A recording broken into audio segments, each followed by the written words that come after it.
Donald Trump is warning that a big wave of attacks is yet to come in the US-Israeli war with Iran after another dramatic day of fighting across the region.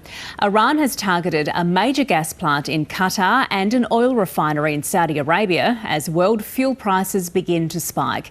US fighter jets have been mistakenly shot down over Kuwait, while Israel has begun a barrage of attacks on what it's dubbed Hezbollah targets throughout Lebanon. A limited number of flights have been able to leave the UAE, but thousands more are being cancelled across the region. Let's go to our correspondent, Barbara Miller, who is in Washington, D.C. Barbara, we've just heard US President Donald Trump lay out his rationale for striking Iran. Tell us about it. Look, he took a few minutes at the start of what was a ceremony to hand out a few medals at the White House to essentially make the case as to why he had launched Operation Epic Fury. He said that Iran had ignored warnings that it should not try and start to rebuild its nuclear program. And then he talked about its ballistic missile capabilities and said that its long-range missiles would soon be able to reach America. Many experts doubt that. But Donald Trump said, James, that this was an intolerable threat, a colossal threat to America, and that they had taken the last best chance to take this action.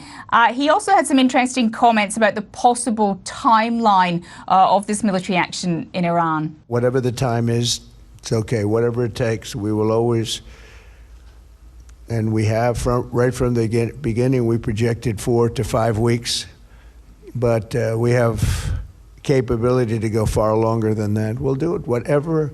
Somebody said today, they said, oh, well, if the president wants to do it really quickly. After that, he'll get bored. I don't get bored. I think also interesting to talk about what he didn't say in those comments. He didn't talk about why he thought that he was able to take that action without congressional approval. There are some members of Congress still pushing for some kind of approval mechanism to be voted on in the next few days. Whether they have the support for that or not is a very big question.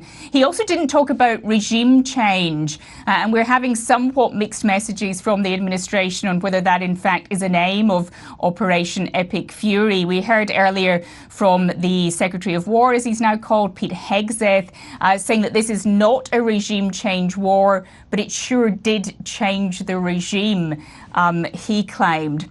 Secretary Hegseth also was at pains to say that this was not going to be an endless war, that this was laser focused. It was not going to be like Iraq, for example. They weren't going to get bogged down in the forever wars of previous administrations.